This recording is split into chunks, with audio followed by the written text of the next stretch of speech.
عن أبي قتادة رضي الله تعالى عنه أن رسول الله صلى الله عليه وسلم سئل عن صيام يوم عاشوراء হযরত আবু কাতাদা রাদিয়াল্লাহু তাআলা থেকে বর্ণিত রওয়ায়াত আল্লাহর হাবিব সাল্লাল্লাহু আলাইহি ওয়াসাল্লামকে আশুরার দিবসে রোজা রাখার ব্যাপারে জিজ্ঞাসাবাদ করা হলো এই আশুরার দিবসে রোজা রাখলে কি পরিমাণ সওয়াব আছে আল্লাহর হাবিব সাল্লাল্লাহু আলাইহি ওয়াসাল্লাম জবাব দেন ফাকালা সিয়ামু ইয়াউমি আশুরা আহতাসিবু আলা আল্লাহি আন ইউকাফিরা as-sanata allati qabla আল্লাহর হাবিব সাল্লাল্লাহু আলাইহি ওয়াসাল্লাম বলেন যে ইমানদার বান্দা-বান্দি মুহররমের 10 তারিখে আশুরার দিবসের রোজা রাখে আল্লাহ রাব্বুল আলামিন ওই আশুরার রোজা রাখার কারণে তার অতীতের 1 বছরের গুনাহকে আল্লাহ রাব্বুল আলামিন maaf করে দেন সুবহানাল্লাহ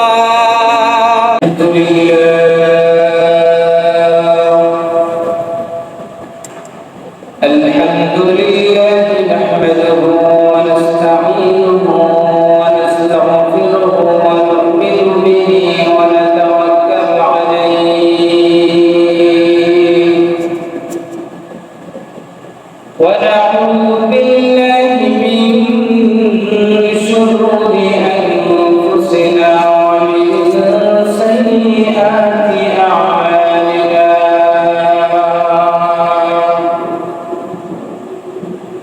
من يهده الله فلا مضل له ومن يضلل فلا هادي له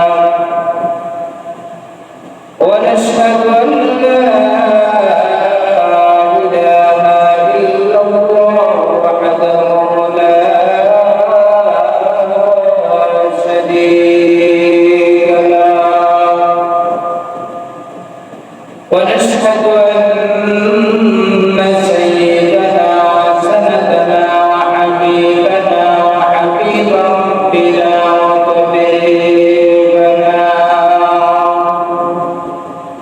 وطبيب قلوبنا ومولانا محمدا عبده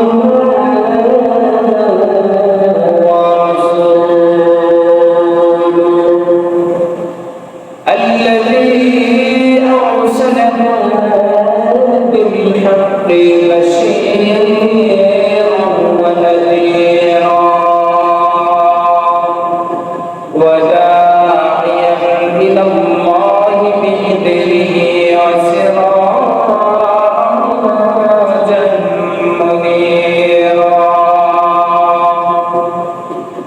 أما بعد فأعوذ بالله من الشيطان الرجيم بسم الله الرحمن الرحيم إن عدة الشهور عند الله 12 شهرا في كتاب الله يوم خلق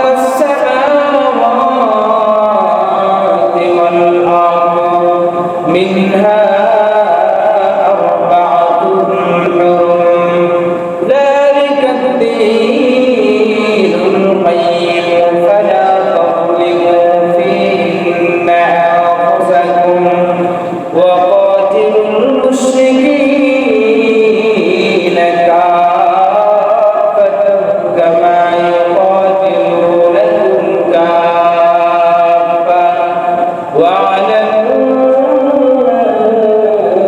أن الله مع المتقين وعن أبي قتادة رضي الله تعالى عنه أن رسول الله صلى الله عليه وسلم سئل عن صيام يوم عاشوراء فقال صيام يوم عاشوراء أحتسب على الله أن يكفر السنة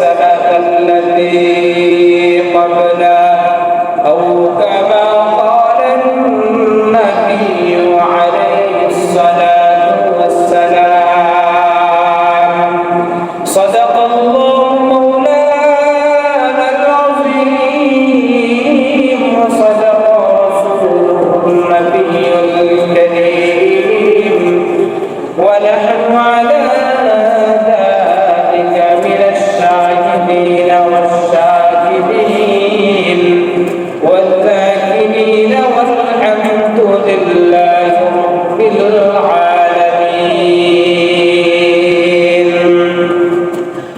اللهم صل على محمد وعلى آل محمد كما صليت على إبراهيم وعلى آل إبراهيم إنك حميد مجيد. اللهم بارك على محمد وعلى آل محمد كما باركت على إبراهيم وعلى آل إبراهيم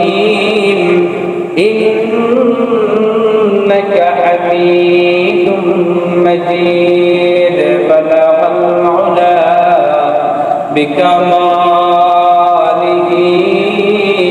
كشف الدجى بجماله حسنت جميع خصاله صلوا عليه وآله. कौनैन का मुख्तार खुदा तुमको बनाया, कौनैन का मुख्तार खुदा तुमको बनाया, उम्मत की निगहबान खुदा तुमको बनाया, उम्मत की निगहबान खुदा तुमको बनाया। तकबीर में कलमा में नमाज़ों में अदा में, तकबीर में कलमा में नमाज़ों में अदा में है नाम इलाही से मिला नाम मुहम्मद, है नाम इलाही से मिला नाम मुहम्मद। बलग العلا بكماله كشف الدجى بجماله حسنت جميع خصاله صلوا عليه وآله. لا إله إلا الله، لا إله إلا الله، إلا الله، لا إله إلا الله، لا إله إلا الله. سبحان الله الحمد لله لا إله إلا الله، لا إله إلا الله، لا إله إلا الله. سبحان الله الحمد لله لا إله إلا الله، لا إله إلا الله، لا إله إلا الله، لا إله إلا الله محمد رسول الله. আলহামদুলিল্লাহ, মহান রব্বুল আলামিনের দরবারে অসংখ্য গণিত শুকরিয়া যে আল্লাহ পাক রব্বুল আলামিন আপনাকে আমাকে দুনিয়ার সমস্ত ঝামেলা থেকে পারি করে আল্লাহ রাব্বুল আলামিনের মহান জুমার নামাজ আদায় করার উদ্দেশ্যে আল্লাহ রাব্বুল আলামিনের ঘর মসজিদে এসে হাজিরা দেওয়ার তৌফিক দান করেছেন। এজন্য সেই মহান মুনিবের দরবারে দিল থেকে মহব্বতে কালিমাতুশ শুকর পাঠ করি, শুকরে পড়ি আলহামদুলিল্লাহ। সম্মানিত হাজিরিন, আমাদের মধ্য দিয়ে আরবি হিজরি বর্ষপঞ্জিকার সর্বপ্রথম মাস মুহররম মাস অতিবাহিত হইতেছে। আজকে মুহররম মাসের 5 তারিখ। সম্মানিত হাজিরিন, এই মুহররম মাস যখন আমাদের মধ্যে আসে তখন আমরা আমাদের দেশের মধ্যে কিছু হাতে গোনা দেশ আছে, সেই দেশগুলোর মধ্যে কিছু আমরা কর্মকাণ্ড দেখতে পাই। আমাদের এই সমস্ত কর্মকাণ্ড দেখে আমরা অভ্যস্ত হয়ে আমাদের ভিতরে এমন হয়ে গেছে যে যখনই আমাদের সামনে মুহররমের উচ্চারণ করা হয় তখন কিন্তু আমরা মনে করি যে মুহররম মানেই হচ্ছে মনে হয় কারবালা। সম্মানিত হাজিরিন, এই মুহররম মানেই কিন্তু কারবালা না।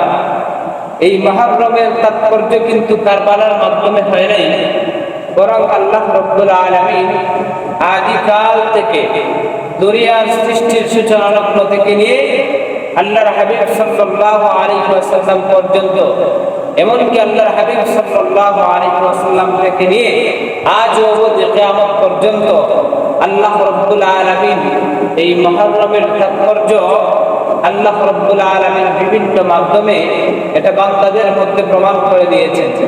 সম্মানিত হাজিরিন, এই মুহররমের তাৎপর্য কিন্তু আল্লাহর হাবিব সাল্লাল্লাহু আলাইহি ওয়াসাল্লামের যুগেও ছিল। আমরা মনে করি হয়তোবা যে আশুরা মানেই কারবালা, মুহররম মানেই হচ্ছে কারবালা, এই কারবালাকে কেন্দ্র করে মুহররমের তাৎপর্য বেড়েছে, আশুরার তাৎপর্য বেড়েছে। অথচ আল্লাহর হাবিব সাল্লাল্লাহু আলাইহি ওয়াসাল্লাম এই যে কারবালার ঘটনা সংঘটিত হওয়ার প্রায় 60 বছর আগে, 60-61 বছর আগে কিন্তু আল্লাহর হাবিব সাল্লাল্লাহু আলাইহি ওয়াসাল্লাম এই মুহররম বিশেষ করে আশুরার তাৎপর্য সম্পর্কে বলে গিয়েছে। সম্মানিত হাজিরিন, আল্লাহর হাবিব সাল্লাল্লাহু আলাইহি ওয়াসাল্লাম এই মুহররমকে যেইভাবে পালন করেছেন, এই আশুরাকে যেইভাবে পালন করেছেন, আমাদেরকেও সেই রকম ভাবে পালন করতে হবে। আজকে আমরা যদি এই আশুরা আসলে, এই মুহররম আসলে আমরা নিজেদের মন গড়া পদ্ধতিতে যদি আমরা এই আশুরাকে পালন করে থাকি, তাহলে কিন্তু দেখা যাবে আমরা আমাদের দ্বীনের মধ্যে নতুন কিছুর আমাদের মাধ্যমে আবিষ্কার হয়ে যাবে। আজকে তো তাই হইতেছে। আজকে দ্বীনের মধ্যে আমরা নিজেদের মন গড়া জিনিস আমরা ঢুকে ফেলেছি, এইগুলাকে আমরা সওয়াবের কাজ মনে করে আমরা এইগুলা করে থাকি। আমাদের বাংলাদেশের মতো পাকিস্তান এইরকম কিছু দেশ আছে যেই দেশগুলাতে দেখা যায় যে মুহররম আসার সাথে সাথে মুহররমের প্রথম তারিখ থেকে ছোটখাটো ভাবে আমরা কিন্তু বিভিন্ন ধরনের আয়োজনের আমরা সূচনা করে থাকি। যখন 10 তারিখ আসে তখন দেখা যায় যে আমরা পরিসরে, বড় পরিসরে আমরা এই আশুরাকে, আমরা এই কারবালাকে উদযাপন করে থাকি। দেখা যায় এই 10 মুহররম যখন আসে তখন কিছু মানুষ আছে যারা হচ্ছে শিয়াপন্থী, যারা নিজেদেরকে মুসলমান বলে দাবি করে, নিজেরা পরিচয় দেয় তারা হচ্ছে শিয়া। এই শিয়া সম্প্রদায় এই আশুরা আসলে, এই মুহররম মাস আসলে তখন তাদের মধ্যে দেখা যায় তারা হযরত হুসাইন রাদিয়াল্লাহু তাআলার নামে তারা কৃত্রিম মাজার তৈরি করে, কৃত্রিম মাজার তৈরি করে এইরকম তারা তাজিয়ে পেশ করে। তারা দেখা যায় রাস্তায় রাস্তায় রেলি করে হায় হুসাইন বলে তারা বুকের মধ্যে চোপেটাঘাত করে। এমনকি দেখা যায় যে এই সমস্ত শিয়া সম্প্রদায়ের লোকেরা তারা কিন্তু এই আশুরার দিবস আসলে তারা দেখা যায় যে আগুনের উপর দিয়ে তারা তাদের এই যে খালি পায়ে হেঁটে যায়, আগুনের আঁকড়া যেগুলো আছে এই আঁকড়ার উপর দিয়ে দিয়ে খালি পায়ে হেঁটে যায়, আবার কখনো কখনো দেখা যায় এইরকম আমাদের চোখের সামনে ভাসে, আমরা নিউজ পোর্টালের মাধ্যমে, আমরা অনেক সময় অনলাইনের মাধ্যমে দেখতে পাই যে তারা তাদের হাতের মধ্যে ছুরি নিয়ে, হাতের মধ্যে জিঞ্জির নিয়ে, এই জিঞ্জির নিয়ে তাদের বুকের মধ্যে আঘাত করে, তাদের পিঠের মধ্যে আঘাত করে। এইগুলোর মাধ্যমে তারা প্রমাণ করে যে আমরা হুসাইনের ভক্ত, আমরা আহলে বাইতের ভক্ত, হুসাইনের শাহাদাতে আমরা কি আন্তরিকভাবে আমরা দুঃখ প্রকাশ করে, আমরা আন্তরিকভাবে মর্মাহত হয়ে আমরা এইগুলা তার প্রেমে করতেছি। অথচ ইসলাম কিন্তু এই বিষয়গুলোকে সমর্থন করে না, কারণ আল্লাহর হাবিব সাল্লাল্লাহু আলাইহি ওয়াসাল্লাম পরিষ্কার ভাষায় হাদিসের মধ্যে নিষেধ করে দিয়েছেন, যেই লোকটা কোনো ব্যক্তির সুখ মুর্শিয়া প্রমাণ করতে গিয়ে, সুখ পালন করতে গিয়ে যদি তার বুকের মধ্যে চপটাঘাত করে হাত দিয়ে সে যদি তার গায়ের যে কাপড় চোপড় ওইগুলা যদি সে কান্না করে করে বিলাপ করে করে যদি ওইগুলা ছিঁড়ে ফেলে, আল্লাহর হাবিব সাল্লাল্লাহু আলাইহি ওয়াসাল্লাম বলেন যারা এই কাজগুলা করে থাকে ওই সমস্ত লোকের উপর আল্লাহ রাব্বুল আলামিনের পক্ষ থেকে অভিশাপ নাযিল হয়। এই সমস্ত লোকেরা আমি মুহাম্মদের উম্মতের দলভুক্ত নয়। কি কঠোর বাণী সমস্ত মানুষের ব্যাপারে আল্লাহর হাবিব সাল্লাল্লাহু আলাইহি ওয়াসাল্লাম হাদিসের মধ্যে ঘোষণা করেছেন। অথচ এই সমস্ত মানুষেরা যারা মুসলমান বলে নিজেদেরকে দাবি করে, এই আশুরা আসলে কারবালার কথা স্মরণ করে, হুসাইন রাদিয়াল্লাহু তাআলার কথা স্মরণ করে তারা এই সমস্ত অনিসলামিক নাফরমানি কার্যকলাপের মধ্যে লিপ্ত হয়।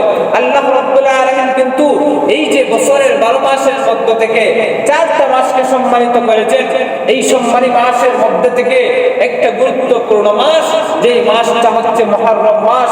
এই মাস এমনকি বাকি যে 3 মাস সম্মানিত যে 4 মাস আছে, এই 4 মাসে কিন্তু নিজেদের উপরও জুলুম করা যাবে না, অন্যদের উপরও জুলুম করা যাবে না। আল্লাহ রাব্বুল আলামিন ওই কথাটাই আমাদেরকে বলেছেন। আমার তিলাওয়াতকৃত আয়াতের মধ্যে রব্বুল আলামিন আয়াতের শেষাংশে বলেন, ফালা তাযলিমু ফীহিন্না আনফুসাকুম, হে আমার বান্দাবান্দীরা, ফালা তাযলিমু ফীহিন্না আনফুসাকুম, এই মাসগুলোতে, এই সম্মানিত মাসগুলোতে, মর্যাদাপূর্ণ মাসগুলোতে তোমরা কখনো নিজেদের উপর জুলুম করো না। নিজেদের উপর জুলুম বিভিন্ন রকমের হতে পারে, যেমন নিজেদের উপর গুনাহের মাধ্যমে জুলুম করা, অর্থাৎ এই মাসে গুনাহের কাজ করা যাবে না। নিজেদের উপর নিজেরা আঘাত করে জুলুম করা, এই যে শিয়া সম্প্রদায়েরা করে থাকে, এই সমস্ত মানুষেরা হুসাইন রাদিয়াল্লাহু তাআলার ভক্তি প্রদর্শন দেখাইতে গিয়ে, তারা তার ভালোবাসা দেখাইতে গিয়ে তারা এই সমস্ত কাজ করে থাকে। এই সমস্ত কাজকে আল্লাহ রাব্বুল আলামিন নিষেধ করেছেন, ফালা তাযলিমু ফীহিন্না আনফুসাকুম, বলে যে তোমরা এই মাসগুলোতে তোমরা নিজেদের উপর জুলুম করো না। সম্মানিত হাজিরিন, এই জন্য এই যে কাজগুলা, যেই জিনিসগুলোর মাধ্যমে মানুষের ক্ষতি হয়, মানুষের শারীরিকভাবে ক্ষতি হোক বা যে কোনোভাবে ক্ষতি হোক, এই সমস্ত কাজ কারবার ইসলামে কিন্তু নিষিদ্ধ ঘোষণা করে দিয়েছে। যেরকম ভাবে আমরা ওই যে সিগারেট খাই বা এই যে মদ্যপান করে থাকি, এইগুলা ইসলামে কেন নিষিদ্ধ করা হয়েছে? কারণ এইগুলোর মাধ্যমে শরীরের মধ্যে এফেক্ট আসে, শরীরের মধ্যে পরিবর্তন আসে, শরীরের অঙ্গ প্রত্যঙ্গের মধ্যে এই যে ক্ষয় সৃষ্টি হয়, এইগুলা আক্রান্ত হয়। আর এই যে শরীরের অঙ্গ প্রত্যঙ্গ, এইগুলা কি আপনার আমার বাপ দাদার নিজেদের হাতের তৈরি, নাকি আল্লাহ রাব্বুল আলামিন দয়া করে আমানত হিসেবে আমাদেরকে দিয়েছেন? আল্লাহ রাব্বুল আলামিন আমানত হিসেবে আমাদেরকে ছোট্ট একটা সময়সীমা নির্ধারণ করে দিয়েছেন যে এই সময়সীমার ভিতরে আমি তোমাকে ওই দেহটা, আমি তোমাকে তোমার এই জবানটা, আমি তোমাকে আমার চোখ আমি দিলাম, আমি তোমাকে তোমার মধ্যে কার স্থাপন করে দিলাম, আমি তোমার মধ্যে হাত দিলাম, পা দিলাম। এইগুলো তুমি, আমি রব্বুল আলামিনের বর্ষা যতদিন হয়, তোমার হায়াত যতদিন আছে, এই দিনগুলোতে তুমি এইগুলা ব্যবহার করে থাকো। এইগুলো আমি রবের পক্ষ থেকে আমানত, এইগুলো আমি রব তোমাকে দিয়েছি, তুমি নিজে থেকে বানানোর মতো সামর্থ্য নাই। এজন্য তো দেখা যায় যে আমরা কেউ যদি ইচ্ছা করি, তাহলে কি এই যে রক্তে মাংসে গড়া মানুষ সৃষ্টি করার মতো ক্ষমতা কি আমাদের আছে? আমরা আমাদের ক্ষমতা নাই। দুনিয়ার মধ্যে হাজারো মিল্ক ফ্যাক্টরি আমরা দেখি, হাজারো বিভিন্ন কোম্পানি দেখি, যেই কোম্পানিগুলোর মধ্যে বিভিন্ন রকমের আইটেম, বিভিন্ন রকমের প্রোডাক্ট তৈরি করা হয়। আমরা কি কখনো এইরকম দুনিয়ার মধ্যে দেখেছি যে মানুষ তৈরির প্রোডাক্ট যে মানুষেরা আবিষ্কার করেছে? এইরকম নাই। যদিও আবিষ্কার করেছে, মানুষের তৈরির মতো চেষ্টা করেছে, রূপট তৈরি করেছে, কিন্তু মানুষের মতো ওরা না। সম্মানিত হাজিরিন, এই মানুষ সৃষ্টি একমাত্র আল্লাহ রাব্বুল আলামিনের মাধ্যমেই হতে পারে। রব্বুল আলামিন ছাড়া দুনিয়ার কোনো মানুষকে পয়দা করতে পারে না।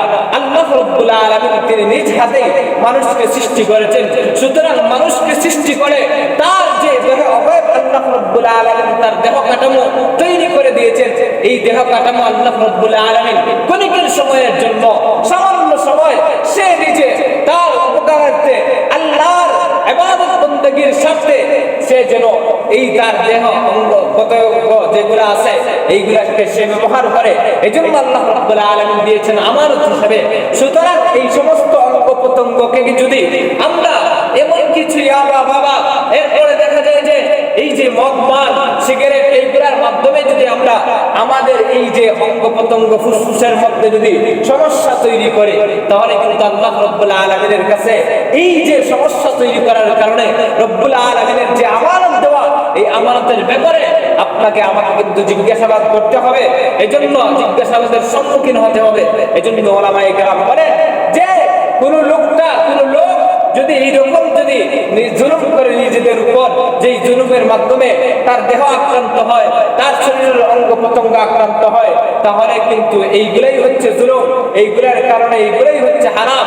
এই সমস্ত বিষয় করার কারণে দেহের মধ্যে একটা প্রভাব আসে, যার কারণে ওলামায়ে কেরাম এই মদপান, আল্লাহ রাব্বুল আলামিন মদপানকে স্পষ্টভাবে হারাম ঘোষণা করেছেন। এই বিষয়গুলো থেকে বিরত থাকা। সম্মানিত হাজিরিন, সাধারণত দেখা যায় যে এই সমস্ত বিষয়ে পান করার কারণে শরীরের মধ্যে এফেক্ট আসার কারণে যদি এইগুলো হারাম হয়ে থাকে, তাহলে আমরা যে সমস্ত মানুষেরা এই মুহররম মাস আসলে 10 তারিখ যখন আসে আশুরার দিবস, তখন হুসাইন রাদিয়াল্লাহু তাআলাকে স্মরণ করতে গিয়ে আমরা এই যে বুকের মধ্যে চোখেটাঘাত করি, শরীর যে আমরা ছুরি দিয়ে কত বিক্ষত করি, আমরা চিরে কেটে কত বিক্ষত করি, এর কারণে কি আল্লাহ রাব্বুল আলামিনের কাঠগড়ায় সামনে দাঁড়াইয়া জবাবদিহিতা করতে হবে কি হবে না? সম্মানিত হাজিরিন, এই জন্য এই সমস্ত যেই সম্প্রদায়গুলা এই মুহররম আসলে এই সমস্ত অনিসলামিক কার্যকলাপ করে থাকে, এই সমস্ত কার্যকলাপকে আমরা মানসিকভাবে মন থেকে আমরা ঘৃণা করতে হবে। এইগুলা থেকে আমাদেরকে দূরে থাকতে হবে। সম্মানিত হাজিরিন, এইগুলা কখনো আমাদেরকে সাপোর্ট করলে চলবে না, বরং এইগুলা ইসলামে নিষিদ্ধ একটা বিষয়। সম্মানিত হাজিরিন, অবশ্যই আমাদের দিলের ভিতরে হযরত হুসাইন রাদিয়াল্লাহু তাআলার মহব্বত আছে। কারণ যেই লোকটার ভিতরে আহলে বাইতের মহব্বত থাকবে না, হাসান হুসাইনের মহব্বত থাকবে না, সে লোকটা পরিপূর্ণ ঈমানদার হতে পারে না। কারণ হাদিসে পাকের মধ্যে আল্লাহর হাবিব সাল্লাল্লাহু আলাইহি ওয়াসাল্লাম তিনি নিজেই ঘোষণা করেছেন, যে লোকটা আলীকে মহব্বত করলো, ফাতেমাকে মহব্বত করলো, সে যেন আমাকে মহব্বত করলো। যেই লোকটা হাসান হুসাইনকে মহব্বত করলো, সে যেন আমি রাসূলকে মহব্বত করলো। সুতরাং হুসাইনকে মহব্বত করা, হাসানকে মহব্বত করা, এটা হচ্ছে আমাদের ঈমানের পরিপূর্ণতার পরিচয়। অবশ্যই আমরা মুসলমান হিসেবে আমাদের দিলের ভিতরে হযরত হুসাইন রাদিয়াল্লাহু তাআলার মহব্বত আছে। তাই বলে যে এই হুসাইনের মহব্বত প্রদর্শন করতে গিয়ে আমরা যে ইসলামে নিষিদ্ধ যেই কাজগুলা, এই কাজগুলোতে আমরা যে লিপ্ত হয়ে যাব, এইগুলা কিন্তু ইসলাম সমর্থন করে না। এইগুলো আমাদের মাধ্যমে শোভা পায় না। এই জন্য এই সমস্ত কাজগুলা থেকে আমাদেরকে বিরত থাকতে হবে।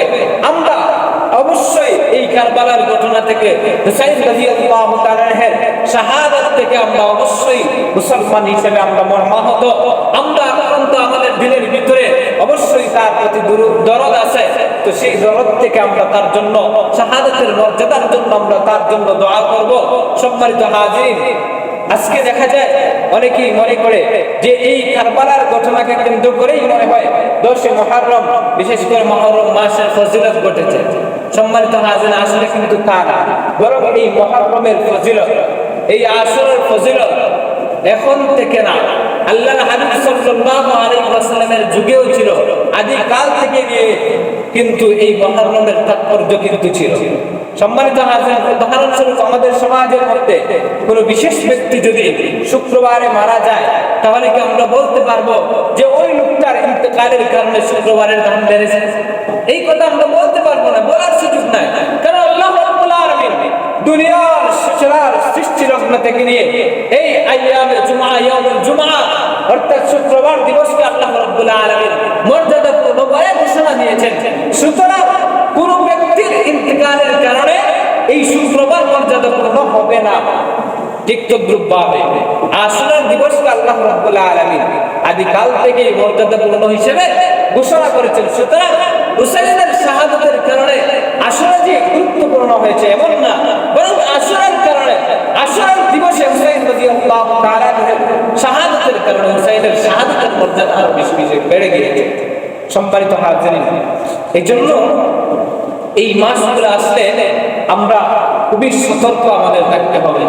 আমরা বিভিন্ন সময়, যেহেতু আমাদের হাতের মধ্যে মুঠোফোন আছে, আমাদের ঘরের মধ্যে টিভি আছে, এইগুলোর মধ্যে আমরা অনেক সময় বিভিন্ন ধরনের লেকচার শুনে থাকি, বিভিন্ন কথাবার্তা আমরা শুনে থাকি। এই আশুরাকে কেন্দ্র করে দেখা যায়, অনেক সময় দেখা যায় কিছু কিছু মানুষের জবান থেকে আমরা এমন শুনি যারা হুসাইন রাদিয়াল্লাহু তাআলার মহব্বত প্রকাশ করতে গিয়ে ইয়াজিদকে গালিগালাজ করে, ইয়াজিদের বাবা কাতিব ওয়াহী আল্লাহর হাবিব সাল্লাল্লাহু আলাইহি ওয়াসাল্লামের জলিলুল কদর একজন সাহাবী হযরত মুআবিয়া রাদিয়াল্লাহু তাআলাকে পর্যন্ত গালিগালাজ করা হয়।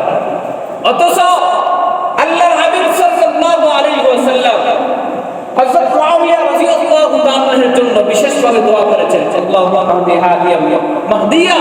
আল্লাহ রাব্বুল আলামিনের হাবিব হযরত মুআবিয়া রাদিয়াল্লাহু তাআলার জন্য বিশেষভাবে দোয়া করেছেন, যিনি হচ্ছেন জলিলুল কদর একজন সাহাবী, কাতিব ওয়াহী।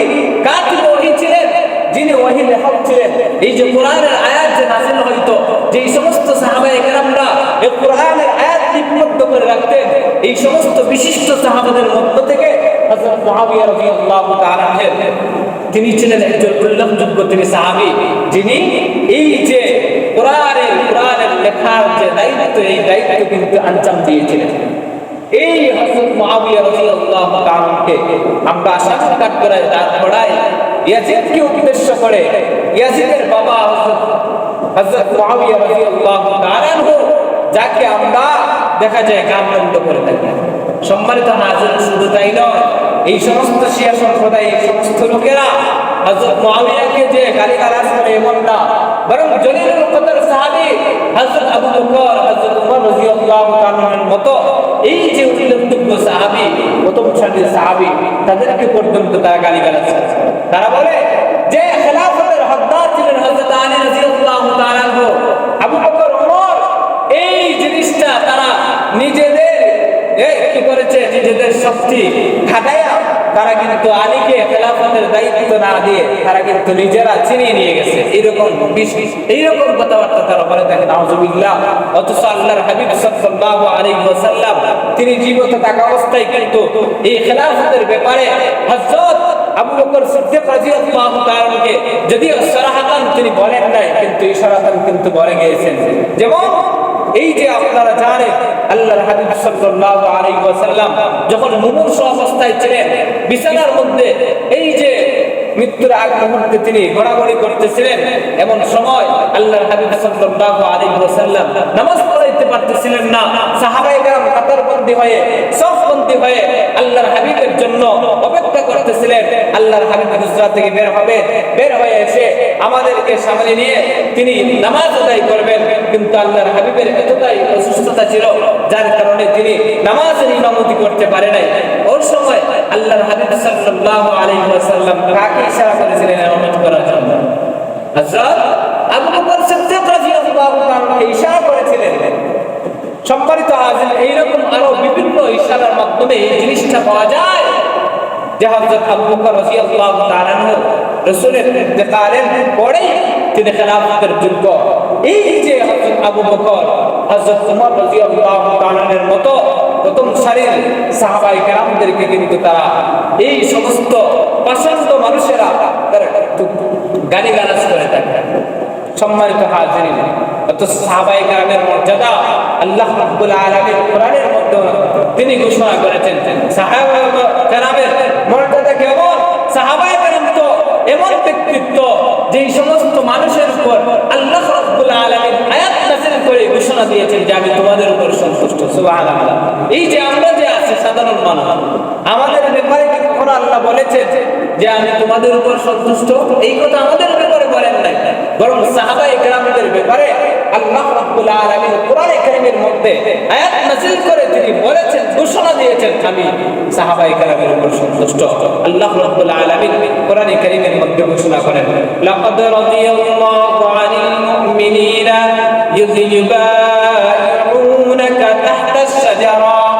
আল্লাহর হাবিব সাল্লাল্লাহু আলাইহি ওয়াসাল্লামকে জানায় দেন, রব্বুল আলামিন বলেন, ও হাবিব, আমি ওই সমস্ত ঈমানদারের উপর সন্তুষ্ট যেই সমস্ত ঈমানদাররা গাছের নিচে বৈশা আপনি রাসূলের হাতের উপর হাত রেখে বায়াত গ্রহণ করেছিল, ওই সমস্ত লোকের উপর, ওই সমস্ত ঈমানদারের উপর আমি আল্লাহ রাব্বুল আলামিন সন্তুষ্ট। আল্লাহর হাবিবের হাতের উপর হাত রেখে কারা বায়াত গ্রহণ করেছিলেন? আপনি, আমি, নাকি সাহাবায়ে কেরাম? সাহাবায়ে কেরাম আল্লাহর হাবিব সাল্লাল্লাহু আলাইহি ওয়াসাল্লামের হাতে হাত রেখে তারা বায়াত গ্রহণ করেছিলেন। এজন্য আল্লাহ রাব্বুল আলামিন তাদের উপর রাজি খুশি হয়ে তাদের ব্যাপারে কোরআনে কারীমের মধ্যে আয়াত নাযিল করেছেন। এমনকি আল্লাহ রাব্বুল আলামিন ওই সমস্ত সাহাবায়ে কেরাম, বিশেষ করে হযরত আবু বকর সিদ্দিক রাদিয়াল্লাহু তাআলার ব্যাপারে আল্লাহ রাব্বুল আলামিন কোরআনে কারীমের মধ্যে আয়াত নাযিল করেন, রাদিয়াল্লাহু আনহুম ওয়া রাদু আন। আল্লাহ রাব্বুল আলামিন ওই সমস্ত মানুষরা, এই সমস্ত সাহাবায়ে কেরামের উপর সন্তুষ্ট। এমনকি তারাও কাল হাসরের ময়দানে আল্লাহ রাব্বুল আলামিনের পক্ষ থেকে এই যে পুরস্কার পাওয়ার পরে তারাও কিন্তু আল্লাহ রাব্বুল আলামিনের প্রতি সন্তুষ্টিতা প্রকাশ করবে। আল্লাহ রাব্বুল আলামিন ওই সমস্ত মানুষদেরকে ডাক দিয়ে বলবেন, সাহাবায়ে কেরামদেরকে ডাক দিয়ে বলবেন, ফাদখুলি ফি ইবাদি ওয়াদখুলি জান্নাতি।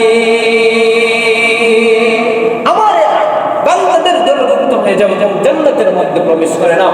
আল্লাহ রাব্বুল আলামিন জান্নাতে প্রবেশ করার জন্য তাদেরকে আহ্বান করবেন। সম্মানিত হাজিরিন, এই হচ্ছেন সাহাবায়ে কেরাম যাদের উপরে আল্লাহ রাব্বুল আলামিন স্বয়ং তিনি নিজেই সন্তুষ্ট। শুধু তাই নয়, আল্লাহ রাব্বুল আলামিন কোরআনে কারীমের মধ্যে, কোরআনে হাকীমের মধ্যে সাহাবায়ে কেরামদের প্রশংসায় কোরআনের মধ্যে আয়াত নাযিল করেছেন। সুবহানাল্লাহ। অথচ আমরা দেখা যায় এই সমস্ত মানুষদেরকে আমরা গালিগালাজ করে থাকি, গালিগালাজ করে থাকি, অথচ আল্লাহ নিজেই তিনি তাদের ব্যাপারে প্রশংসা কোরআনের মধ্যে প্রশংসা করে আয়াত নাযিল করেছেন। রব্বুল আলামিন বলেন, মুহাম্মাদুর রাসূলুল্লাহ ওয়াল্লাযীনা মা'আহু আশিদ্দাউ আলাল কুফফারি রুহামাউ বাইনাহুম তারাহুম রুকআন সুজদা। আল্লাহ রাব্বুল আলামিন সাহাবায়ে কেরামদের প্রশংসায় কোরআনে কারীমের মধ্যে আয়াত নাযিল করে বলেন, মুহাম্মাদুর রাসূলুল্লাহ, মুহাম্মদ হচ্ছেন আল্লাহ রাব্বুল আলামিনের পক্ষ থেকে প্রেরিত পয়গম্বর রাসূল, ওয়াল্লাযীনা মা'আহু, এবং তার সাথে বর্গ, তার সাথে যারা আছেন তার সাহাবায়ে কেরাম, আশিদ্দাউ আলাল কুফফার, কাফিরদের বিরুদ্ধে তারা কিন্তু শক্ত হৃদয়ের অধিকারী, কঠোরতা অবলম্বনকারী কাফিরদের বিরুদ্ধে,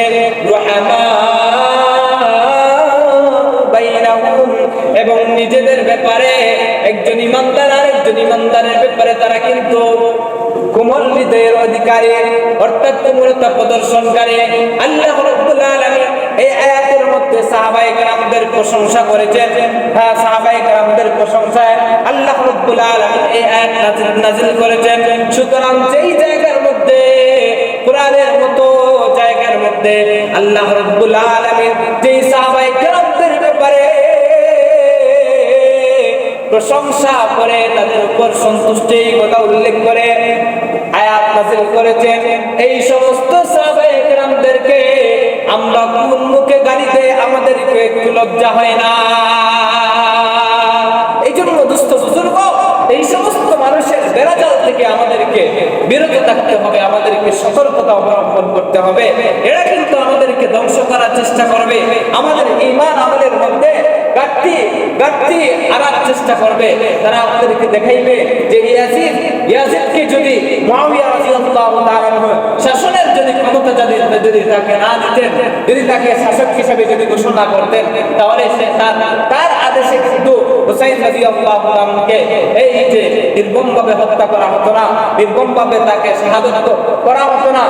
এই রকম ভাবে বুঝে আসে তারা কিন্তু হযরত মুআবিয়া রাদিয়াল্লাহু তাআলাকে দোষারোপ করে থাকে, হযরত মুআবিয়া রাদিয়াল্লাহু তাআলাকে গালমন্দ করে থাকে।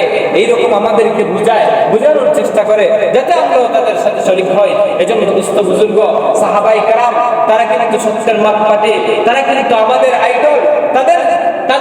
তাদের থেকে ইসলাম গ্রহণ করার জন্য আল্লাহর হাবিব সাল্লাল্লাহু আলাইহি ওয়াসাল্লাম তিনি নিজে ঘোষণা করেছেন। আল্লাহর হাবিব সাল্লাল্লাহু আলাইহি ওয়াসাল্লাম এই কথাটাই বলেছেন যে আলাইকুম বিসুন্নতি ওয়া সুন্নাতিল খুলাফায়ে রাশিদিন আল মাহদিয়িন, যে তোমরা আমার সুন্নাত এবং খুলাফায়ে রাশিদার সুন্নাতকে তোমরা আঁকড়ে ধরো। সাহাবায়ে কেরামদের সুন্নাতকে আঁকড়ে ধরার জন্য আল্লাহর হাবিব সাল্লাল্লাহু আলাইহি ওয়াসাল্লাম আমাদেরকে আদেশ করেছেন। সুতরাং সাহাবায়ে কেরামের মর্যাদা আমরা যথাযথভাবে দেওয়ার চেষ্টা করব। আল্লাহ রাব্বুল আলামিন তার প্রিয় হাবিব যেরকম ভাবে সাহাবায়ে কেরামের মর্যাদা দান করেছেন সেইভাবে আমরা মর্যাদা দিব। তাদের ব্যাপারে আমরা কখনো কটু কথা তাদেরকে বলবো না। সম্মানিত হাজিরিন, এজন্য আমাদেরকে এই সমস্ত বিষয় থেকে বিরত থাকতে হবে, হেফাজতে আমাদেরকে থাকতে হবে। সম্মানিত হাজিরিন, তো বলতেছিলাম যে এই যে 10 তারিখ, এই 10 তারিখের গুরুত্ব, এই 10 তারিখের ফজিলত, এই যে হুসাইন রাদিয়াল্লাহু তাআলার শাহাদাতের কারণে কিন্তু হয় নাই, বরং আল্লাহর হাবিব সাল্লাল্লাহু আলাইহি ওয়াসাল্লাম হুসাইনের শাহাদাতের 60 বছর আগে, 61 বছর আগে তিনি এর ফজিলত তাৎপর্যের কথা তিনি উল্লেখ করেছেন সাহাবায়ে কেরামদের মধ্যে। আল্লাহর হাবিব সাল্লাল্লাহু আলাইহি ওয়াসাল্লাম যখন হিজরত করে মক্কা থেকে মদিনার মধ্যে গমন করে, মদিনার মধ্যে যাওয়ার পরে যখন মুহররম মাস আসলো, মুহররম মাসের যখন 10 তারিখ আসলো, তখন তিনি দেখতে পান ওই মুহররমের 10 তারিখে ইহুদিরা তারা কি করে থাকে, রোজা রেখে থাকে। হাদিসে পাকের মধ্যে হযরত ইবনে আব্বাস রাদিয়াল্লাহু তাআলা থেকে এই বর্ণনাটা পাওয়া যায়, আন্না রাসূলুল্লাহ সাল্লাল্লাহু আলাইহি ওয়াসাল্লাম قدم المدينة فوجد اليهود صياما يوم عاشوراء। আল্লাহর হাবিব সাল্লাল্লাহু আলাইহি ওয়াসাল্লাম যখন হিজরত করে মক্কা থেকে মদিনার মধ্যে গমন করেন, তখন মদিনার ইহুদিদের মধ্যে দেখতে পান যে তারা আশুরার দিবসে অর্থাৎ মুহররমের 10 তারিখে তারা রোজা রাখতেছে। فقال لهم رسول الله صلى الله عليه وسلم ما هذا اليوم الذي تصومونه। আল্লাহর হাবিব সাল্লাল্লাহু আলাইহি ওয়াসাল্লাম ইহুদিদেরকে জিজ্ঞাসাবাদ করলেন, ইহুদিরা রে, এটা কি এমন কোন বিশেষ দিন যেই বিশেষতার কারণে, বিশেষত্বের কারণে তোমরা এই দিনে রোজা রেখে থাকো? কি কারণে তোমরা রোজা রাখো এই দিবসে? তখন তারা বলল, ফাকালু হাযা ইয়াউমুন আযীম, এটা হচ্ছে মহা গুরুত্বপূর্ণ একটা দিন। এই দিনটা আমাদের কাছে মর্যাদাপূর্ণ দিন। কেমন মর্যাদাপূর্ণ? তারপরে আনজাল্লাহু ফীহি মূসা ওয়া কওমুহু, আল্লাহ রাব্বুল আলামিন ওই আশুরার 10 তারিখে, 10ম তারিখে আল্লাহ রাব্বুল আলামিন আমাদের নবী হযরত মূসা আলাইহিস সালাতু ওয়াস সালাম এবং তার সম্প্রদায় বনি ইসরাঈলদেরকে আল্লাহ রাব্বুল আলামিন ফিরআউনের কবল থেকে রেহাই দিয়েছিলেন, নিষ্কৃতি দান করেছিলেন।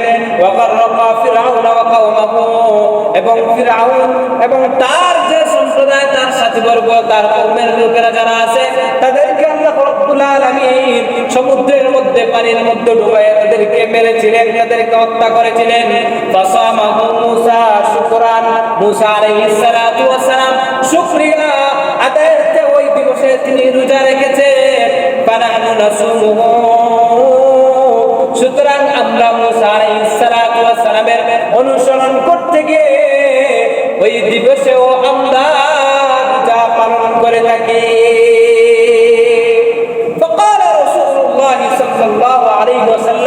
তখন রাসূল করিম সাল্লাল্লাহু আলাইহি ওয়াসাল্লাম বলেন, ফানাহনু আহাক্কু ওয়া আওলা বিমূসা মিনকুম, তোমাদের মধ্যে থেকে তোমাদের থেকে মুসা আলাইহিস সালাতু ওয়াস সালামের অনুসরণের ক্ষেত্রে তার নিকটের মানুষ হিসেবে আমরা কিন্তু তার অধিকতর বেশি অনুসারী, অধিকতর নিকটবর্তী। সুতরাং আমরাও এই দিন রোজা রাখবো। ফাসামাহু রাসূলুল্লাহ সাল্লাল্লাহু আলাইহি ওয়াসাল্লাম ওয়া আমারা বিসিয়ামিহি, আল্লাহর হাবিব সাল্লাল্লাহু আলাইহি ওয়াসাল্লাম তিনি নিজেই রোজা রাখলেন এবং সাহাবায়ে কেরামদেরকে রোজা রাখার জন্য আদেশ দিলেন। এজন্য উলামায়ে কেরাম বলেন, ইসলামের প্রাথমিক সময়ে যখন রমাদানুল মুবারকের রোজা ফরজ হয় নাই, তখন আল্লাহ রাব্বুল আলামিন এই উম্মতের উপর আশুরার রোজাকে ফরজ করে দিয়েছিলেন। এরপরে যখন রমাদানুল মুবারকের রোজা ফরজ হয়, তখন আল্লাহ রাব্বুল আলামিন এটা ইচ্ছা স্বাধীন করে দিয়েছিলেন। আল্লাহর হাবিব ঘোষণা দিয়েছিলেন যে এই রোজা আজকের পর থেকে আশুরার রোজা তোমাদের জন্য নফল, মুস্তাহাব, তোমরা চাইলে রাখতে পারো, চাইলে ছাড়তে পারো। সম্মানিত হাজির, এই আশুরার রোজার ফজিলতের ব্যাপারে আল্লাহর হাবিব সাল্লাল্লাহু আলাইহি ওয়াসাল্লাম হাদিসে পাকের মধ্যে কিন্তু ইরশাদ করেছেন, হাদিসের মধ্যে ঘোষণা করেছেন। সম্মানিত হাজিরিন, এইজন্য এই আশুরার দিবস আসলে আমরা এই আশুরার দিবসে আমরা রোজা রাখবো। এই যে আশুরার 10 তারিখের যে তাৎপর্য, এই তাৎপর্য আমরা জানতে পারলাম আল্লাহর হাবিব থেকে, এমনকি হযরত মুসা আলাইহিস সালাতু ওয়াস সালাম থেকে কিন্তু এই যে মুহররমের 10 তারিখের তাৎপর্য ছিল। এমনকি যদিও রিওয়ায়াতগুলো যায়ীফ, আবার কোন রিওয়ায়াতের ব্যাপারে বলা হয়েছে যে এই রিওয়ায়াতগুলো জাল রিওয়ায়াত, কিন্তু কিছু আছে রিওয়ায়াত যেগুলো যায়ীফ। যেমন এই যে আশুরার 10 তারিখে আল্লাহ রাব্বুল আলামিন হযরত আদম আলাইহিস সালাতু ওয়াস সালামকে জান্নাত থেকে দুনিয়ার মধ্যে প্রেরণ করেছিলেন। মা হাওয়া হযরত আদম আলাইহিস সালাতু ওয়াস সালামের সাথে দুনিয়ার মধ্যে প্রথম যে সাক্ষাৎ হয়, ওই দিবসটাই নাকি ছিল আশুরার দিবস। এমনকি এমনও বলা হয় যে হযরত নূহ আলাইহিস সালাতু ওয়াস সালাম তার আমলে যখন প্লাবন হয়েছিল, ওই প্লাবন থেকে যেই তারিখে আল্লাহ রাব্বুল আলামিন নূহ আলাইহিস সালাতু ওয়াস সালাম এবং তার সম্প্রদায়কে নিষ্কৃতি দিয়েছিলেন, ওই তারিখটাই আশুরার তারিখ ছিল। এমনকি হযরত ইব্রাহিম আলাইহিস সালাতু ওয়াস সালামকে আগুন থেকে যেই তারিখটাতে নিষ্কৃতি দান করেছিলেন, ওই তারিখটাই ছিল আশুরার দিবস। এমনকি বলা হয় যে হযরত ঈসা আলাইহিস সালাতু ওয়াস সালাম যেই দিন এই দুনিয়ার বুকে পদার্পণ করেন, জন্মগ্রহণ করেন, ওই দিনটাই ছিল আশুরার দিবস। যদিও এই বর্ণনার মধ্যে যায়ীফ বর্ণনা এগুলা, আবার কোন বর্ণনার ক্ষেত্রে বলা হয় যে এগুলা হচ্ছে জাল বর্ণনা। তবুও এই যে 10 তারিখ, এই 10 তারিখটা কিন্তু আল্লাহ রাব্বুল আলামিন দুনিয়ার সৃষ্টি লগ্নের সূচনা থেকেই কিন্তু আল্লাহ রাব্বুল আলামিন এই আশুরার 10 তারিখকে কিন্তু মর্যাদাপূর্ণ করে দিয়েছিলেন। সুতরাং হুসাইন রাদিয়াল্লাহু তাআলার কারণে এই আশুরার দিবস মর্যাদাপূর্ণ হয় নাই, বরং আল্লাহ রাব্বুল আলামিন তিনি নিজ থেকে এই 10 তারিখকে আশুরার দিবসকে আল্লাহ রাব্বুল আলামিন মর্যাদাপূর্ণ করে তিনি ঘোষণা দিয়েছেন। সম্মানিত হাজির, এইজন্য আমরা এই হাদিস থেকে এই যে একটা তাৎপর্য, যে আশুরার তাৎপর্য সম্পর্কে এই যে হাদিসটা, মুসা আলাইহিস সালাতু ওয়াস সালামের রোজা রাখার যে হাদিসটা, এই হাদিসটা হচ্ছে সহিহ রিওয়ায়াতে বর্ণিত, সহিহ রিওয়ায়াতে বর্ণিত এই হাদিস। সুতরাং এর মাধ্যমেই কিন্তু আমরা এই আশুরার দিবসের 10 তারিখের তাৎপর্য আমরা খুঁজে পাই। এজন্য আল্লাহর হাবিব সাল্লাল্লাহু আলাইহি ওয়াসাল্লাম যেহেতু এই 10 তারিখে রোজা রেখেছেন, আমরা এই 10 তারিখে রোজা রাখব। এই 10 তারিখের রোজার ফজিলত কিন্তু অনেক। যেমন হাদিসে পাকের মধ্যে আল্লাহর হাবিব সাল্লাল্লাহু আলাইহি ওয়াসাল্লাম বলেন, হযরত আবু কাতাদা রাদিয়াল্লাহু তাআলা থেকে বর্ণিত রিওয়ায়াত, আন আবি কাতাদা রাদিয়াল্লাহু তাআলা আনহু أن رسول الله صلى الله عليه وسلم سئل عن صيام يوم عاشوراء। হযরত আবু কাতাদা রাদিয়াল্লাহু তাআলা থেকে বর্ণিত রিওয়ায়াত, আল্লাহর হাবিব সাল্লাল্লাহু আলাইহি ওয়াসাল্লামকে আশুরার দিবসে রোজা রাখার ব্যাপারে জিজ্ঞাসাবাদ করা হলো। এই আশুরার দিবসে রোজা রাখলে কি পরিমাণ সওয়াব আছে? আল্লাহর হাবিব সাল্লাল্লাহু আলাইহি ওয়াসাল্লাম জবাব দেন, ফাকালা সিয়ামু ইয়াউমি আশুরা আহতাসিবু আলা আল্লাহি আন ইউকাফিরা as-sanata allati qabla। আল্লাহর হাবিব সাল্লাল্লাহু আলাইহি ওয়াসাল্লাম বলেন, যে ইমানদার বান্দা-বান্দি মুহররমের 10 তারিখে আশুরার দিবসে রোজা রাখে, আল্লাহ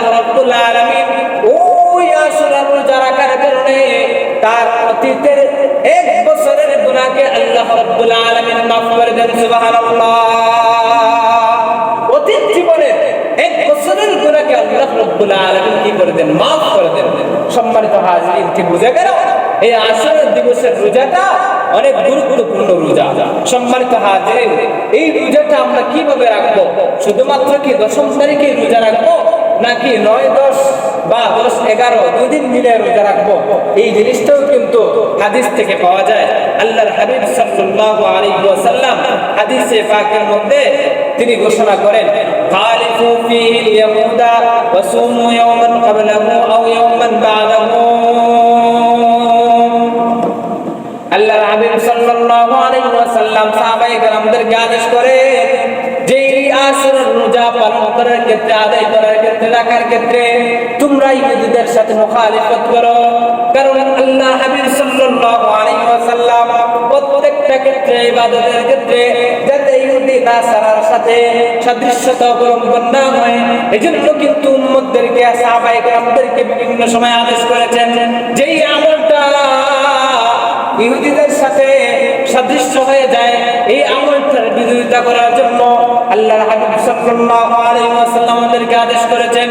অথচ আজকে আমাদের সমাজের মধ্যে এসে, আজকে এত বছর পরে এসে আমাদের মুসলমানদের মধ্যে দেখা যায় আমলের ক্ষেত্রে, যেই ক্ষেত্রে আল্লাহর হাবিব সাল্লাল্লাহু আলাইহি ওয়াসাল্লাম অমুসলিমদের বিরোধিতা করার জন্য বলেছে, এই সমস্ত মানুষেরা দেখা যায় আজকে আমরা মুসলমানেরা দেখা যায় আমরা তাদের আমলের বিরোধিতা করব তো দূরের কথা, বরং তাদের যে কার্যকলাপগুলো আছে, তাদের যে কালচারগুলো আছে, ওই কালচারগুলো কিন্তু আমরা মুসলমান হয়ে আমাদের নিজেদের মধ্যে কিন্তু আমরা এগুলা ঢুকিয়ে নিছি।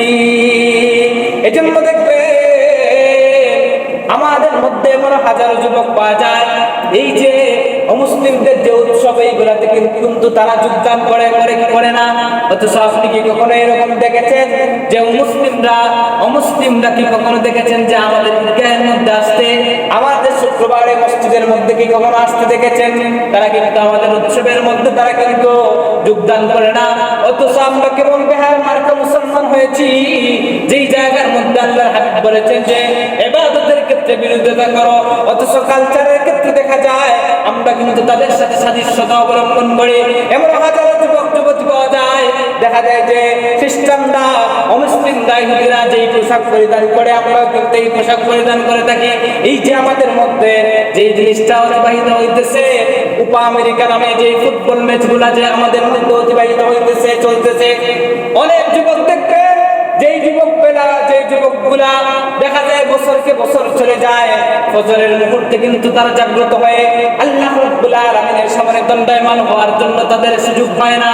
অথচ এই যে ফুটবল খেলার সময় যখন আসে, সকালবেলা বলছো এটা 4টার সময় কিন্তু ফুটবল ম্যাচ অনুষ্ঠিত হয়, এই ফুটবল প্রেমিকেরা দেখা যায় যে তাদের দিলের ভিতরে মুসলিমদের প্রতি মহব্বত থাকার কারণে, ফুটবলের প্রতি মহব্বত থাকার কারণে এই ফুটবল দেখার মহব্বতে তারা কিন্তু এই ভোরবেলা 6টার সময়, 4টার সময় কিন্তু ঘুম থেকে জাগ্রত হতে পারে, কিন্তু আল্লাহর মহব্বতে তারা কিন্তু বছরে একদিনও ফজরের নামাজের সময় কিন্তু তারা উঠতে পারে না। এইরকম যুবক আমাদের সমাজে আছে না নাই?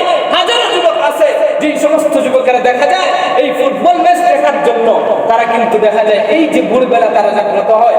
এই ফুটবল ম্যাচের মধ্যে বিভিন্ন টিমের মধ্যে আছে মেসি, আছে ইমান, আছে এই সমস্ত যে আইডল, ওইগুলা কি মুসলমান নাকি? আরে ভাই, ওইগুলার পরিচয় আপনি একটু জানেন? ওইগুলার ব্যাপারে আপনি একটু রিসার্চ করেন, দেখেন ওইগুলা কিন্তু মুসলমান না, ওইগুলা হচ্ছে বিধর্মী। ওই সমস্ত বিধর্মীদের প্রেম, মহব্বত, ভালোবাসা আমাদের মুসলমানদের দিলের ভিতরে, অথচ তাদের প্রতি ঘৃণা এই দিলের ভিতরে থাকাটা উচিত ছিল, কিন্তু আমরা তাদেরকে মহব্বত করি। মহব্বত করতে গিয়ে অনেক মানুষ আছে, অনেক যুবকেরা আছে, দেখা যায় যে সেলুনের মধ্যে যায়, সেলুনের মধ্যে যাওয়ার পরে গিয়ে যখন এই যে যিনি সেলুন চুল কাটে, ওই লোকটাকে নামকে গিয়ে বলে যে আমাকে চুল কাইটা দাও, তখন জিজ্ঞেস করে যে কোন স্টাইলে কাইটা দিব, তখন বলে যে আমাকে মেসি কাটিং দাও, আবার কখনো বলে আমাকে নেইমার কাটিং দাও। এরকম যুবক আমাদের সমাজে আছে না নাই? অথচ আমাদের লজ্জা করে না, আমরা নিজেদেরকে মুসলমান হিসেবে দাবি করি, আমরা নিজেদেরকে পরিচয় দিই যে আমি একজন মুসলমানের সন্তান, আমি একজন মুসলমান, কিন্তু এই যে বিতর্কিতের কালচার আমি যে গ্রহণ করি আমাদের একটু লজ্জা হয় না? অথচ চুল থেকে নিয়ে মাথা থেকে নিয়ে পা পর্যন্ত আমার অপদমস্তক সবকিছুই কিন্তু আমার আল্লাহর হাবিব সাল্লাল্লাহু আলাইহি ওয়াসাল্লামের সুন্নায় বেষ্টিত রক্ষিত অবস্থায় থাকার কথা ছিল। আল্লাহর হাবিব যেই রকম ভাবে আমাদেরকে বলেছেন চুল কাটার ক্ষেত্রে, ওই রকম ভাবে চুল কাটা আমাদের মুসলমান হিসেবে উচিত ছিল। যেই পোশাক পরিধান করতে আল্লাহর হাবিব সাল্লাল্লাহু আলাইহি ওয়াসাল্লাম আমাদেরকে বলেছেন, ওই পোশাকটা পরিধান করা আমাদের জন্য কি ছিল? উচিত ছিল। কিন্তু দেখা যায় আমরা এই সমস্ত করি না, বরং আমরা বিধর্মী যারা আছে তাদেরকে আমরা ফলো করি, তাদেরকে আমরা একজন মনে করে তারা যেই রকম ভাবে চলে, যেই রকম ভাবে হাঁটে, যেই রকম পোশাক পরে, যেই রকম চুল কাটে, আমরা কিন্তু এইরকম করে থাকি। আমরা আমাদের মুসলমানদের উপর নির্যাতন আসবে না তো কার উপর আসবে? আমরা তো ইসলাম থেকে দূরে সরে গেছি, এজন্য তো আমাদের উপর নির্যাতন আসে। এজন্য আল্লাহ হাবিব সাল্লাল্লাহু আলাইহি ওয়াসাল্লাম বলে খালিফু ফীহিল ইয়াহুদি ওয়ান নাসারা, যে তোমরা ইবাদতের ক্ষেত্রে বিশেষ করে এই যে আশুরা রোজা রাখার ক্ষেত্রে আল্লাহর হাবিব বলেন যে তোমরা ইহুদিদের সাথে বিরোধিতা করো। ইহুদিরা শুধুমাত্র ওই দশম তারিখে রোজা রাখে। আল্লাহর হাবিব বলেন সুমু ইয়াওমান ক্বাবলাহু আও ইয়াওমান বা'দাহু, বরং তোমরা ইহুদিদের বিরোধিতা করতে গিয়ে ওই দশম তারিখের সাথে একদিন আগে পিছিয়ে মিলাইয়া 2 দিন তোমরা রোজা রাখো। হয়তো 9 তারিখ বা 10 তারিখ রাখো, অথবা 10 তারিখ বা 11 তারিখ রাখো, 2 দিন রাখো। সম্মানিত হাজির, এই দিবসটা আমাদের সামনে আসতেছে। আজকে মুহররমের 5 তারিখ, আগামী বুধবার মুহররমের 10 তারিখ হবে। বিশেষ করে মঙ্গল, বুধ অথবা বুধ বৃহস্পতি, এই 2 দিন আমরা আশুরা রোজা রাখার চেষ্টা করব। ফজিলতের কথা তো বললাম, এই যে আশুরা রোজা রাখলে আল্লাহ রাব্বুল আলামিন আপনার এই যে বিগত গত হওয়া 1 বছরের জীবনের গুনাহকে আল্লাহ রাব্বুল আলামিন মাফ করে দিবেন। সম্মানিত হাজির, এই জন্য এই আশুরা আসলে আমাদের খুব সতর্ক থাকতে হবে। এই আশুরা আসলে আমাদের মধ্যে বিভিন্ন ধরনের এই যে আমাদের ব্যক্তিগত মন করা অনেক কিছু অনিসলামিক কার্যকলাপ দেখা যায়। অনেকে বলে থাকে মুহররমে নাকি বিয়ে শাদী নিষিদ্ধ, বিয়ে শাদী নাকি নিষিদ্ধ, অথচ ইসলামের কোথাও এরকম বাধা বিপত্তি নাই। নামাজের নিষিদ্ধ সময় আছে, কিন্তু বিয়ের নিষিদ্ধ কোনো সময় নাই। যে কোনো মাসে, যে কোনো মুহূর্তে আপনি বিয়ে শাদী করতে পারেন। কিন্তু আমাদের সমাজের মধ্যে আছে প্রচলিত যে মুহররম মাস আসলে কি করা যায় না, বৈশাখ মাস আসলে কি করা যায় না, বিয়ে করা যায় না। এগুলো হচ্ছে আমাদের নিজেদের মন করা কথা। এরকম দেখা যায় মুহররম আসলে আমরা দেখা যায় যে আমরা হালুয়া রুটি এইগুলা পাকাই। আবার কোনো ঘরের মধ্যে দেখা যায় এই মুহররমের 10 তারিখ নিরামিষা, এই যে আলু এইগুলার মাধ্যমে নিরামিষা খাওয়া হয়, সুখ পালন করে থাকে। অথচ ইসলামে সুখ পালন করার এইরকম নিয়ম কোথাও উল্লেখ হয় নাই, বরং ইসলামের সুখ পালনের ক্ষেত্রে মাত্র 3 দিনের কথা বলা হয়েছে। একজন মানুষ ইন্তেকাল করলে 3 দিন পর্যন্ত নিকটাত্মীয় যারা আছে সুখ পালন করতে পারে। 3 দিনের পরে সুখ পালন করার কোনো বিধান নাই। হুসাইন রাদিয়াল্লাহু তাআলা আনহু আজ থেকে 1400 বছর আগে তিনি ইন্তেকাল করেছেন, শাহাদাত বরণ করেছেন। আজকে 1400 বছর পরে এসে আমরা সুখ পালন করে থাকি। এগুলো হচ্ছে আমাদের নিজেদের মন করা আনোয়ার। এই জন্য এই সমস্ত অনিসলামিক কার্যকলাপ থেকে আমাদেরকে বিরত থাকতে হবে। আল্লাহ রাব্বুল আলামিন যেন আমাদের সবাইকে এই সমস্ত অনিসলামিক কার্যকলাপ থেকে বিরত থেকে মুহররম মাসের যথাযথ তাৎপর্য বুঝে আমরা এই মাসে বেশি বেশি যেন ইবাদত বন্দেগী করতে পারি। আল্লাহ রাব্বুল আলামিন যেন আমাদের সবাইকে তৌফিক দান করেন। ওয়া মা আলাইনা ইল্লাল বালাগ ওয়া আখিরু দাওয়ানা আলহামদুলিল্লাহি রাব্বিল আলামিন।